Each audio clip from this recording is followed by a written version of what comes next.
bush if you can't be a tree. If you can't be a highway, just be a trail. If you can't be the sun, be a star. For it isn't by signs that you win or you fail. Be the best of whatever you are. And finally, in your life's blueprint must be a commitment to the eternal principles of beauty, love, and justice. Well, life for none of us has been a crystal stair, but we must keep moving. We must keep going. If you can't fly, run. If you can't run, walk. If you can't walk, crawl, but by all means, keep moving. Are you still hearing me? Yes, I can hear you. Oh, yes, you're in my ear now. Yes, no, you are more than welcome. It's the honor is mine. I want the sculpture to go out there and have an impact. So this is good news for it. Okay, well, again, thank you. I'm really excited to have you on. I wrote down some questions and notes, so if I'm looking down, that's what I'll be referring to. So the first thing is, although I know what you do, for the audience who will be watching this, could you tell us a little bit about like what your career is and what you do? Well, I am a figurative I'm a sculptor, artist, figurative sculpture, and my first and real first passion is drawing, and then the translation of the figure in 3D sculpture is what I do. So I work a lot from the live model, and I've been studying sculpting the human figure for over 40 years. And it's my understanding you come from a family of artists. Yes, that's right. My father was a painter. He studied extensively in Europe, came back to Jamaica, and for most of his career was in Jamaica. So then his 3 biological children are all artists. My elder sister and brother. Sister is a painter. Brother is a sculptor as well. And then the 3rd generation, my son, is a painter. So, and you mentioned that your father is from Jamaica, and I believe also you're from Jamaica, right? Yes, I am. And do you think that your cultural roots from Jamaica affects your art today? Yes, I think it does. I think it affects my perspective on the individual and the worldview. I think that Jamaica has given me a view of even social or racial issues, and that is unique to Jamaica and the Caribbean. So I think in that way it has definitely affected me or influenced me. Okay, and also, what do you want viewers of your artwork, what do you want them to feel when they're looking at your painting, or your paintings or your sculpture work? Because from my point of view, when I'm seeing your work, I see a lot of like liveliness within it. And so I'm wondering, what do you want to communicate to viewers who see your work? I want to communicate a sense of truth and life, so people can see or get a sense of the truth and the reality of what I'm expressing. And that's why I think working from the live model is so helpful in portraying this. So whenever I'm tackling a subject, I want them to feel there is a sense of life and truth and authenticity about the statement that I'm making. So the use of, or trying to invoke energy into the sculpture, the feeling that the sculpture is alive and the attitude is consistent and true in terms of the motivation of the figure. So this is what I strive for. Well, I personally think that you've accomplished that when I see a lot of movement within your sculpture work. So very appreciated. And now recently, the sculpture of Martin Luther King Jr. was revealed in Atlanta. And I want to know what inspired you to make that piece and like what thought process went in when you were creating it. Because I believe it took a while to create it. Well, the call was for a sculpture, a 12-foot sculpture of Martin Luther King Jr. And the location was already decided. So the dimensions, it was supposed to be mounted on a 12-foot pedestal. The location in the median of Martin Luther King Boulevard Drive. So I knew that how the location worked. So the task was, how do I depict Martin Luther King? And that was an evolution. I grew up, I was when I was about 10 when 10 when Martin Luther King was assassinated. Living in Jamaica, Jamaica's recent independence, the civil rights movement as it was happening in the United States was coincided with the Jamaican independence and the search for a national identity. Race, independence, justice were issues in the forefront. So as a young man growing up, Martin Luther King and the civil rights movement was very much in the forefront of my mind. And from a distance and as a youngster, you feel a certain angst and a certain, what would I say, passion about civil rights and justice. So approaching Martin Luther King, the thing was, how do I depict him?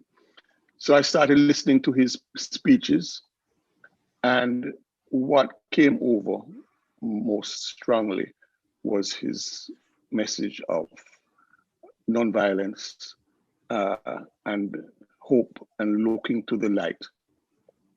The message of forgiveness, the message of love overcoming hate, and our need to see love for human beings of all types.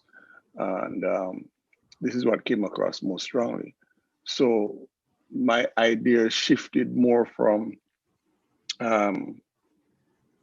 depicting the pain and the struggle to more of depicting the hope and the love and the moving forward in terms of human relations and the civic relations that existed at the time or exist even now today.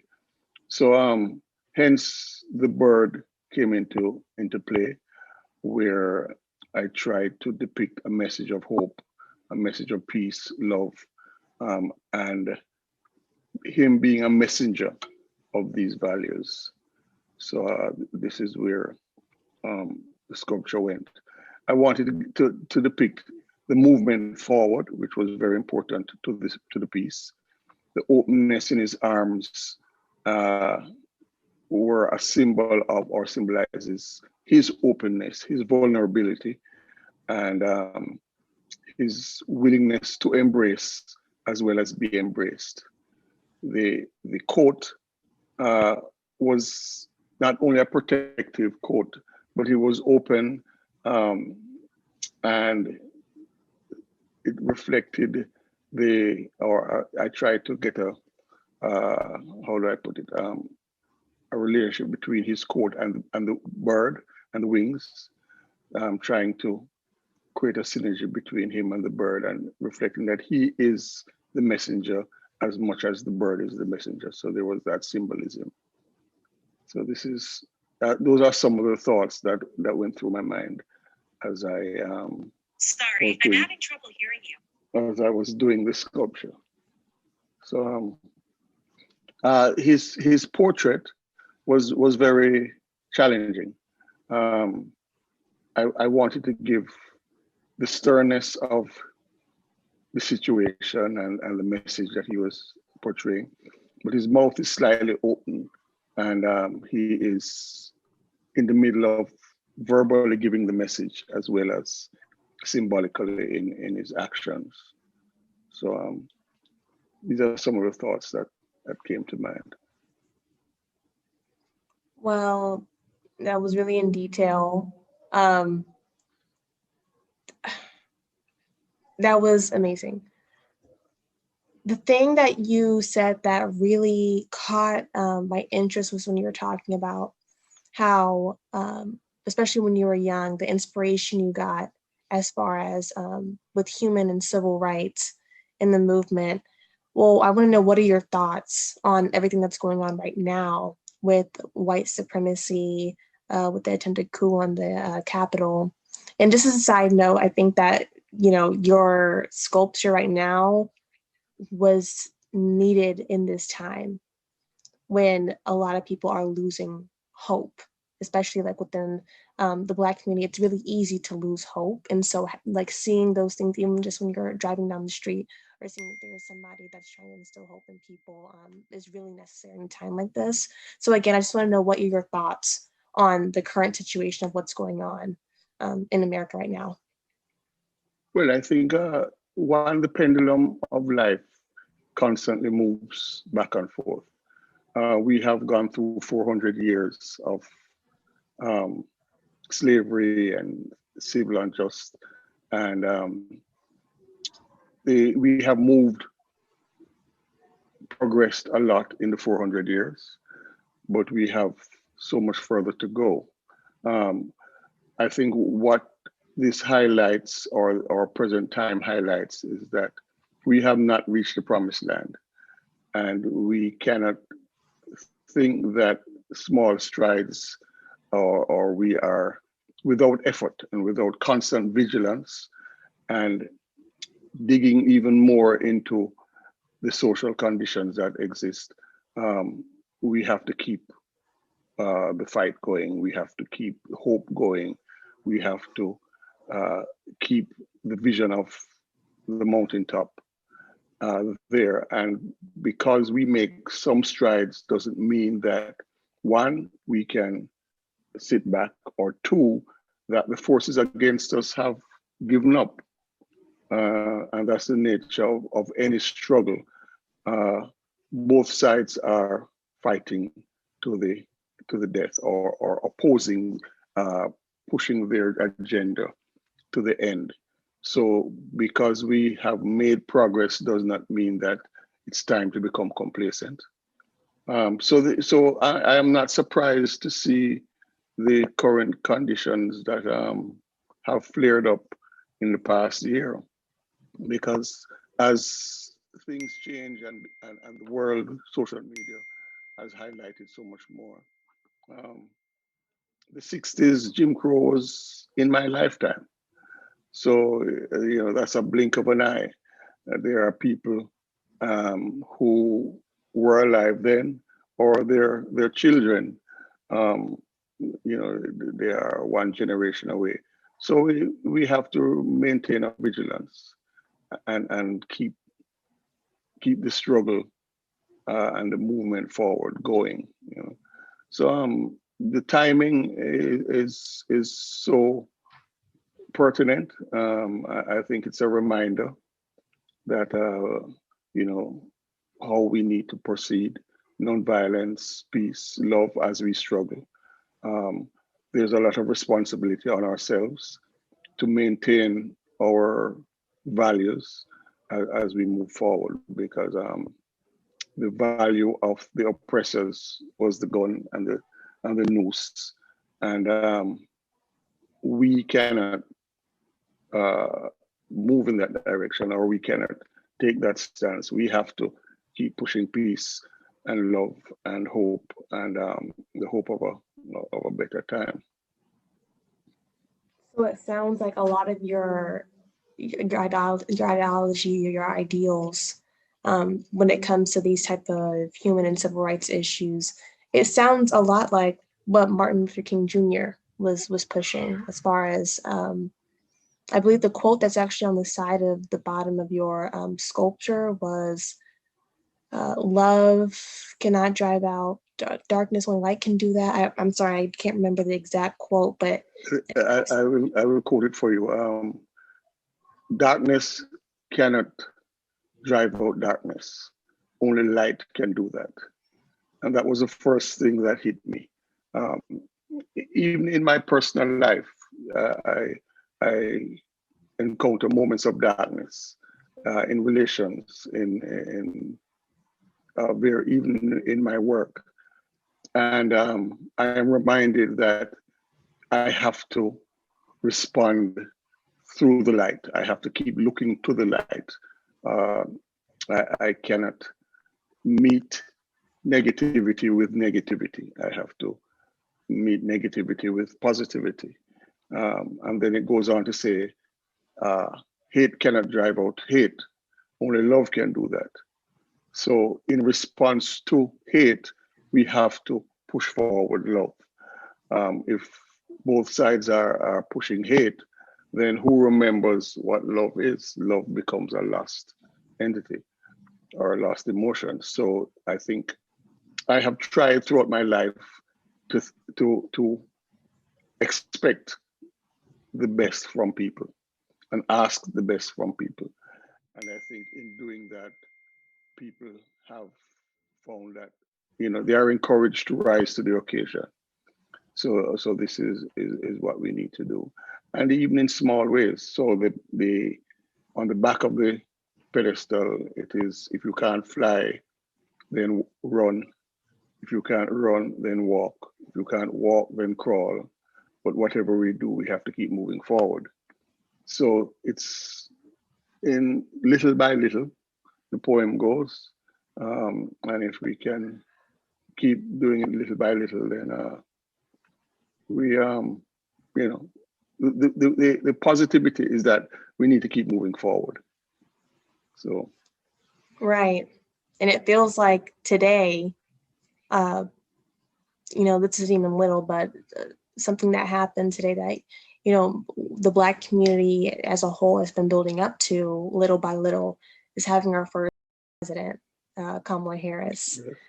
And so who's also part Jamaican. And so I want to know, what were your thoughts today with the inauguration, having our first Black vice president that was inaugurated? It feels like a no-brainer. Like it is something we should expect. It's something that should be the norm. But when we really look at it, it is a tremendous achievement. The forces that have resisted a moment like this are so tremendous. So it brought tears close to the surface to see the entire message of hope and togetherness and unity. I really think that the world is reaching a state where boundaries need to fall. We need to start seeing ourselves as a nation, as a world, as the earth, as opposed to continents and countries. Artificial boundaries that stop us from moving from one place to the next, stop us from collaborating because of race or culture or nationality. We really need to see ourselves as one humanity. So seeing today, seeing Amanda, the poet, get up and speak, it was really, really moving. So the sculpture seems to have gone up in the perfect time. And I think, well, every moment is the perfect moment to do something and do something well. So if it had happened tomorrow or last year or last week, it would have been the perfect time. But this is a good time to, for me to have the sculpture up. It's a bittersweet celebration because it's good to be contributing to the dialogue, making an impact, but we are fighting such a bitter situation that it gives pause. So hopefully a lot of my sculpture deals with more positive messages or not positive messages, but because this is a positive message, but this is a positive message in a very negative time. And so I just hope that it continues to have an impact little by little. Yeah, it definitely is a positive message in a terrible time, but at the same time, you know, with the vice president, the first Black female vice president, came from an HBCU, who was just sworn in today. I think that gives us, and you know, a large group of people, even women in general, a little bit of hope. And seeing your sculpture being, you know, based on a man who was so profound with hope, and seeing that that's a lot of what your sculpture work of Martin Luther King Jr. is about, hope, will just be a reminder when people see it, that we're still, although, you know, we're still working to be our ancestors' wildest dreams, taking one step at a time, because look at all the things that we have accomplished. Like even the fact that you're able to make artwork and display it in public, that's a big defeat, a feat that our ancestors couldn't do. And so one of my last questions for you is, what do you hope to see in the future, now that we have, you know, our nation had a really big event happen today? We're in a sense turning over a new leaf, new presidency. What do you hope to see come about in the future, specifically with the Black community? Well, the first thing I want to see is self-confidence and awareness that we are capable, we belong, and not just belong, we are. We own this world as much as everybody else, and our place is here for us to take it. We can do anything that we want to do, we set our minds to. We should not allow anything or anyone to stop us from moving forward and doing positive things. And we should, secondly, start or continue to demand higher standards, not just from ourselves, but from others as well. A lot of the oppressive forces, we need to demand higher standards, and or the highest standards we need to demand from others. So we're coming from a time when the standards were so very low, and the hope was being drained. Today's inauguration with the president and the vice president, first female of color, East Asian, as well as Jamaican, the Caribbean. Nothing is impossible. So I want to see us really demanding our place in the world and pushing for positive things. Well, thank you so much. I hope all those same things happen. I'm sure that, you know, we've overcome so much already to keep striving forward, and like you said, little by little, make change and make hope happen. I want to thank you so much for taking, again, I'm sorry, I'm thanking you so much, but it's just amazing that you're sitting here and talking to me today, for taking the time out of your day to interview with us. And we're going to be sure to get your sculpture out there through Authorize Black, and make sure you get your message through, and, you know, help it reach others. The honor is mine. The greatest thing that I have found in my career as an artist is how it has connected me with people. And so that connection I am very grateful for, because I stand on all of your shoulders. Without the audience and the support, then it wouldn't happen. So I want to thank you for reaching out, and for all that you're doing in other ways to push the message of hope forward. And I encourage you to continue.